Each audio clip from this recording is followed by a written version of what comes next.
Hi friends, இந்த பதிவில் என்ன பார்க்க போகிறோன்னா ரொம்ப ரொம்ப ரொம்ப ரொம்ப கஷ்டமாக இருக்குங்க. உடம்பு குறைக்கணுன்றது ரொம்ப ரொம்ப கஷ்டமாக இருக்குது. மெயின் பார்த்திங்கன்னா இந்த டயட்டை ஃபீல் பண்ணவே முடியல. அதாவது டயட்டாமல் இருக்காமல் இருக்க முடியல. ஓகேங்களா? வாயை எவ்வளோ கட்ட முடியும், அதாவது வாயை கட்டுப்படுத்த பண்ணுறேன், வேலைக்கே ஆகல.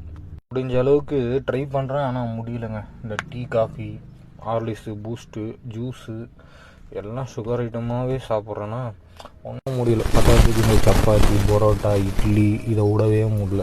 ஏன்னா என் டிரைவர் ஃபீல்டில் இதை விடவே முடியல. ஒரு பக்கம் சிக்கனு, மட்டனு, பீஃபு, வேறு என்னென்ன இருக்கோ எல்லாத்தையும் சாப்பிட்டுன்னு இருக்கேன். அப்பயும் போய் ஒர்க் அவுட் பண்ணுறேன். 2 நாளைக்கு ஒரு தடவை, 3 நாளைக்கு ஒரு தடவை. இந்த தொப்பை மட்டும் குறையவே மாட்டேது கைஸ். அதுக்கு பயங்கரமாக நானும் முயற்சி பண்ணுறேன். ஆனால் என்னென்னா, நான் ஒரு புதுசாக ஒரு 2 டெக்னிக் பண்ணுறனால எனக்கு அந்த அடி வயிற்றுலேருந்து கரையிறது எனக்கே ஒரு ஃபீலிங் இருக்குது. நம்ம என்னென்னா, முடிஞ்ச அளவுக்கு எவ்வளோ கம்மியாக சாப்பிட்றோமோ அந்தளவுக்கு ஒர்க் அவுட் பண்ணோன்னா ஹெவியாக அடியில் வந்து இந்த ஃபேட்டு குறையிறதுக்கு எனக்கே ஒரு ஃபீலிங் இருக்குது. ரொம்ப கஷ்டப்பட்டு ஹார்ட் ஒர்க் பண்ணால் தான். அது இல்லாமல் டயட் பயங்கரமாக இருக்கணும் பொழுது.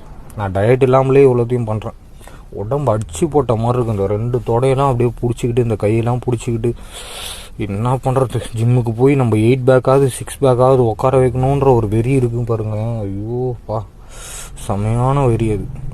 முடிஞ்ச அளவுக்கு ட்ரை பண்ணி வர வைப்போம். முடியாதுன்னு எதுவும்